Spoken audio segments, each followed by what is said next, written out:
नमस्कार, MG TV में आपका स्वागत है। मैं हूं रंजीत छाबड़ा। आइए चलते हैं खबरों की ओर। हर साल ज्येष्ठ मास की अमावस्या को वट सावित्री व्रत रखा जाता है। इस दिन सुहागिन महिलाएं अपने पति की लंबी आयु और सुखी वैवाहिक जीवन की कामना के साथ यह व्रत रखती हैं। इस दिन बरगद के पेड़ की पूजा की जाती है। बरगद के वृक्ष को वट वृक्ष भी कहा जाता है। साथ ही सत्यवान और सावित्री की कथा भी पढ़ी जाती है। इसीलिए इस दिन को वट अमावस्या, बड़ अमावस्या और वट सावित्री व्रत के नाम से जाना जाता है। आज 19 मई को वट सावित्री का व्रत रखा गया। वट सावित्री व्रत के दिन बरगद की पूजा की जाती है। साथ ही बरगद की परिक्रमा करके 7 बार सूत का धागा लपेटा जाता है और वृक्ष के नीचे सत्यवान सावित्री की कथा पढ़ी जाती है। इसका कारण यह है कि हिंदू धर्म में वट वृक्ष को पीपल की तरह ही पूजनीय माना गया है। इस वृक्ष की आयु बहुत लंबी होती है। इस कारण इस वृक्ष को अक्षय वृक्ष भी कहा जाता है। ऐसे में सुहागिन महिलाएं इस वृक्ष की पूजा करके और वृक्ष के नीचे सत्यवान और सावित्री की कथा पढ़कर ये प्रार्थना करती हैं कि बरगद के पेड़ की तरह उनके पति को भी दीर्घायु मिले। जिस तरह सावित्री ने अपने पति और उसके परिवार के सभी संकटों को चतुराई से दूर किया था, उसी तरह हम सभी के परिवार से भी संकट दूर हो। बरगद में 7 बार सूत लपेटकर हर महिला ये प्रार्थना करती हैं कि उनका पति के साथ 7 जन्मों तक का संबंध रहे और जीवन सुख और समृद्धि से बीते। जिस व्रत पूजा में सुहागिन महिलाएं सुबह से उठकर स्नान आदि करने के बाद व्रत का संकल्प लेती हैं। वट वृक्ष के नीचे सावित्री, सत्यवान और यमराज की मूर्ति स्थापित कर वट वृक्ष की जड़ में जल डालते हैं। रोली, अक्षत, पुष्प, धूप दीप से वट वृक्ष की पूजा कर भोग के तौर पर प्रसाद अर्पित कर और वृक्ष के नीचे बैठकर सत्यवान और सावित्री की कथा पढ़ते हैं या सुनते हैं। इसके बाद बरगद के वृक्ष के 7 बार परिक्रमा करते हुए कच्चा सूत लपेटकर और यमराज से प्रार्थना कर कि जिस तरह उन्होंने सावित्री के जीवन के सारे दुख दूर किए हैं, उसी तरह हमारे जीवन के भी सारे दुख को दूर करें। साथ ही पति को बरगद के वृक्ष की तरह दीर्घायु प्रदान करें। पूजा के बाद बड़ों का आशीर्वाद लेकर व्रत का पारण किया जाता है।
सामान भी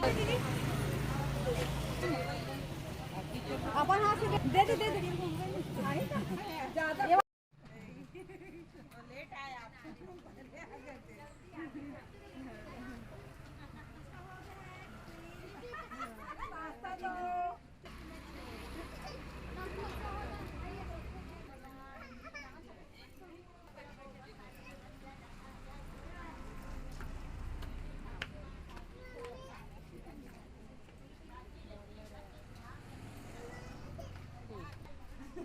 कोई न्यूज वाला तो आए कुछ और भी मांग लेना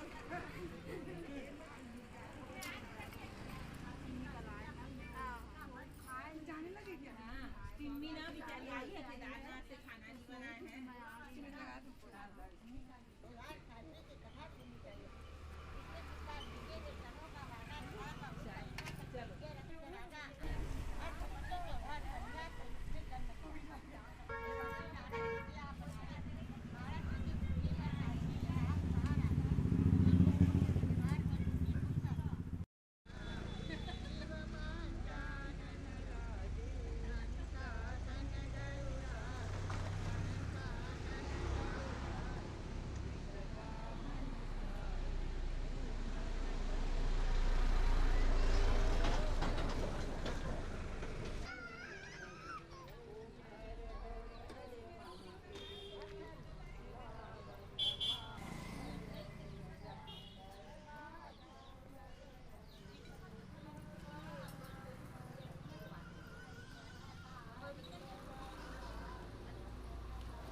हैं चाहे अजमाई हो या सुधारू लेकिन अन्य को अपने हृदय में स्थान नहीं दे सकते।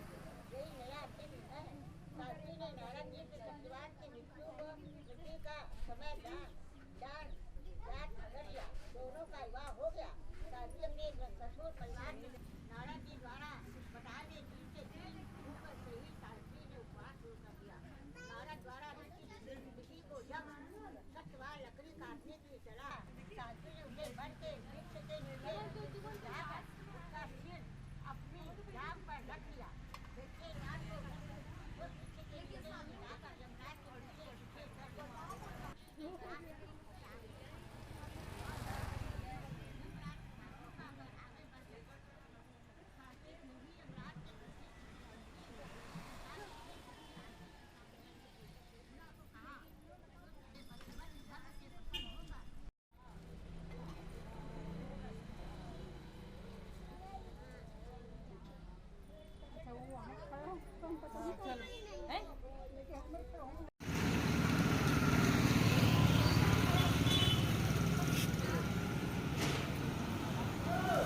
हो गया।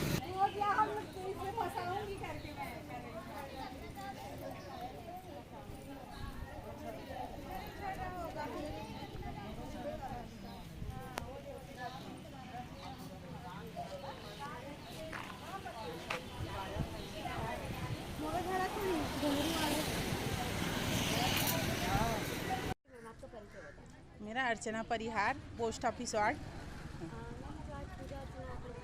हाँ। कौन सा व्रत है और ये व्रत किस लिए किया जाता है? ये वट सावित्री व्रत है और ये सत्यवान के जीवन के लिए सावित्री जी ने किया था, तो इसीलिए सभी महिलाएं अपने अखंड सुहाग के लिए वट सावित्री वट वृक्ष की पूजा करती हैं और सुहाग के सभी सामान चढ़ाती हैं, व्रत रखती हैं। व्रत करने के बाद अपना उपवास का पारण करती हैं। इसीलिए वट सावित्री अखंड सौभाग्य के लिए सभी सुहागिन महिलाएं रहती हैं और एक दूसरे से मिलती हैं और बहुत अच्छा लगता है। ये व्रत है जो आप कब से करते आ रहे हैं और ये इसके बारे में जानकारी कहाँ से है? ये शादी होता है उसके पहले बाद ही करते हैं। ये अपनी माँओं को हम लोग देखे थे कि हमारी मम्मी लोग ऐसे करते थे सब, तो फिर हम लोगों को भी वही चीज़ सिखाया गया कि इसलिए किया जाता है अपने सुहाग के रक्षा के लिए, स्वस्थ रहे, दीर्घायु रहे, इसलिए हम लोग भी शुरू से जब से शादी हुआ उसके बाद रह रहे हैं। आपका परिचय बताएं। मेरा परिचय है श्रीमती कुमारी पांडे, बात पारण हम करी। आज जो पूजा अर्चना कर रहे हैं, हाँ। आप सबसे बुजुर्ग हैं और सारी महिलाएं कर रही हैं। सारी महिलाएं करी है। मेरे तो 65 साल हो गया यहाँ, मगर 15-20 साल यहाँ आके पूजा करते हो गया। और सुहागन लोग का पूजा है, कि अपने पति की दीर्घायु के लिए यानी आशीर्वाद मांगते हैं। तो इसमें सभी चीज़ करते हैं, सुहाग का चूड़ी है वो है, और निर्जला व्रत करते हैं इसमें। और निर्जला व्रत करके यहीं पर मतलब पानी पीते हैं शरबत, फिर अपने घर जा करके सीधा फलाहार करते हैं। और क्या पूछते हैं? और ये जो पूजा करते हैं इसके लिए क्या क्या तैयारी करते हैं, क्या क्या क्या चीज़ चढ़ता है? वही बता रही ना, चूड़ी है, सिंदूर है और क्या तैयारी है। हाँ बताना आप मुझे। हम लोग बिंदी सिंदूर टुकनी लेते हैं, टुकनी में पूरा उस सामान को रखते हैं हम लोग सजा के उसको, और जैसे अपना पलकी वलकी सब पंखा वंखा इसका सब का पूरा तैयारी करते हैं अपन लोग। फिर उसके बाद सुबह जैसे होता है ना, नहा धो के अपना पूजा के लिए आते हैं, तो उसमें दूध दही घी शक्कर ये इसका बनाते। फिर बर बनाते, बर हम लोग बेसन का जो रहता है आटा उसका 12 ठो बर बनाते हैं, 12 ठो उसका फल बनाते हैं। और फल को फिर चढ़ाने के लिए अलग बना देते हैं, चढ़ाते हैं पूजा करते समय हम लोग। फिर उसके बाद जैसे कि अपन लोग जैसे चना लेते हैं ना, चना का फेरी डालते समय डाल देते हैं। फिर 108 फेरी लगाते हैं। 108 फेरी के बाद फिर माता जी का आरती करते हैं। आरती पूजा के बाद सुहाग लेते हैं। सुहाग लेने के बाद फिर यहीं बट वृक्ष के नीचे बैठकर शरबत बनाते हैं। इसका दही मिला के शरबत पी के फिर यहीं व्रत तोड़ते हैं। उसमें भी ना 12 ठो ये चना और जो बर का फल रहता है उसको लेके 12 बार बिना पानी के निगलते हैं अपन लोग उसका, और उसके बाद अपना व्रत तोड़ते हैं।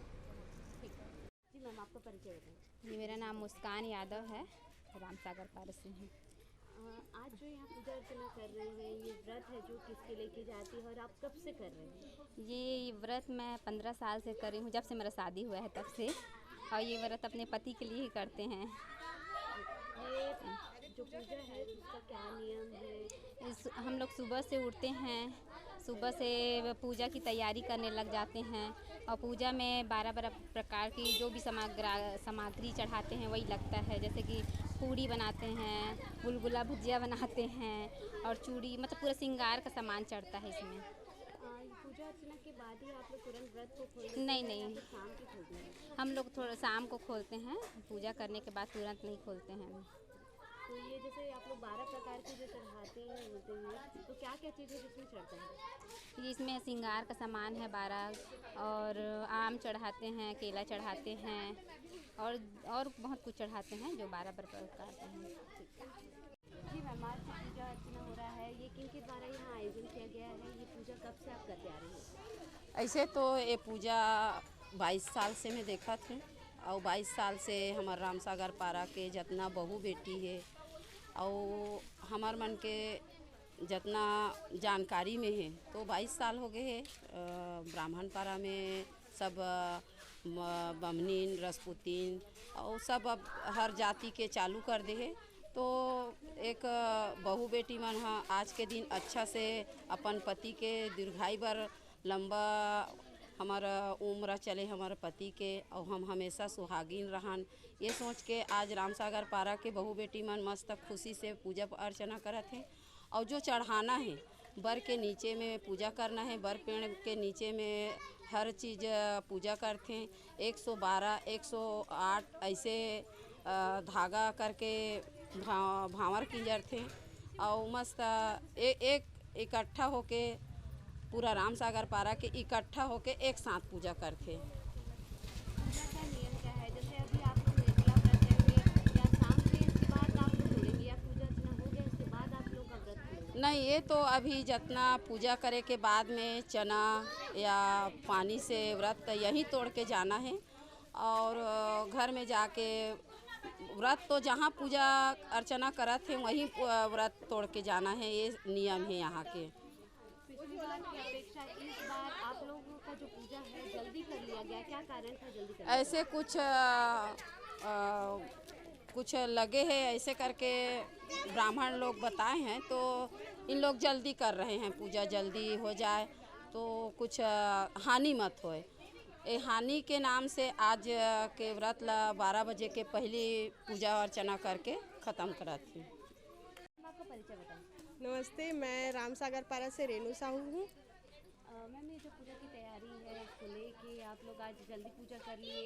हाँ। किस लिए आज इतना जल्दी पूजा किया गया? आज मुहूर्त था 10:45 तक का मुहूर्त था पूजा का, वट सावित्री पूजा का। इसके बाद एक कम लग जाएगा, उसी कारण से हम लोग का पूजा जल्दी हो गया। नहीं तो ये पूजा का मुहूर्त रहता है 12 बजे ही रहता है, तो आज हम लोग जल्दी पूजा कर लिए। पूजा की तैयारी के लिए आपने क्या क्या तैयारियाँ की थी और ये पूजा किस तरीके से की जाती है? मैं पूजा की तैयारी पूरी और वो बरगद का फल वगैरह सब बनाई थी, चना वगैरह डुबा के लाई थी। एक दिन पहले इसका तैयारी किया जाता है और उसके बाद गौरी गणेश रख के गौरी गणेश में तिलक वगैरह लगा के बरगद का पत्ता में सत्यवान सावित्री 12 बार लिख के उसका चढ़ाया जाता है। उसमें बरगद का लटका हुआ जड़ बनाया जाता है और चढ़ाया जाता है। ये सब पूजा का विधि होता है। इसमें आम और चना मेन रहता है। ये जो व्रत है आप करते हैं ये निर्जला रहता है या फिर इसमें आप लोग कुछ खा के रहते हैं? नहीं, ये व्रत हम लोग पूजा करते तक पूरा निर्जला ही रहते हैं। उसके बाद से पूजा के बाद ये चना और बरगद का जो फल रहता है उसको 12 टुकड़ा करके एक साथ पानी में, सफ़ेद पानी में गटकना रहता है हमको। उसके बाद से हम लोग का व्रत टूट जाता है। फिर हम लोग सूर्य डूबने के पहले इसका पूरा उपवास तोड़ते हैं। जैसे अभी आप लोग पूजा कर रहे हैं उसके बाद ये व्रत को आप लोग समापन करेंगे कि शाम तक करेंगे? नहीं, शाम तक ना, सूरज डूबने से पहले हम लोग भोजन वगैरह करेंगे, उसके बाद ही समापन होगा इसका। मेरा नाम श्रीमती दानेश्वरी तिवारी है। मैं रायपुर ब्राह्मणपारा निवासी हूँ। ये मेरा मायका है और वट सावित्री की पूजा के लिए हम सभी यहाँ एकत्रित हुए हैं। और ये पूजा जैसे आप लोग करते हैं, ये पूजा का नियम क्या है, किस तरीके की आप लोग तैयारी रखते हैं? जब तक पूजा नहीं हो जाता तब तक हम लोग निर्जल व्रत करते हैं। सुबह से उठ के हम लोग पूजा का तैयारी करते हैं। पूजा की तैयारी में सभी घर की महिलाएं अपने अपने तरफ से श्रृंगार का सामान अर्पित करती है और उसके अलावा जो भी भोग अर्पित होता है उसमें 12 काउंटिंग होता है। सभी जो भी आपको भोग लगाना है, चाहे वो फल हो, चाहे वो जो भी आपके प्रसाद का सामान हो, वो सब 12 के नंबर्स में होते हैं। ये पूजा की जैसे आप तैयारी करते हैं इसकी जानकारी कहाँ से हुई और आप कब से ये पूजा की तैयारी कर रहे हैं? ये बेसिकली मुझे ये लगता है क्योंकि सत्यवान सावित्री की कथा हम सभी के बीच में प्रचलित है और इसलिए जब से मैं अपनी मम्मी को देख रही हूँ, वो अपने शादी के बाद से ये पूजा, ये व्रत करती आई है, तो उनको फॉलो मैं भी कर रही हूँ और उनकी बहुएं भी करती है और आसपास जितने भी लोगों को मैं जानती हूँ वो सब इस व्रत को और इस पूजा को हर साल संपन्न करते हैं। अभी लेते हैं एक छोटा सा ब्रेक। आप देखते रहिए MG TV, क्योंकि खबरों का सिलसिला यहाँ थमता नहीं।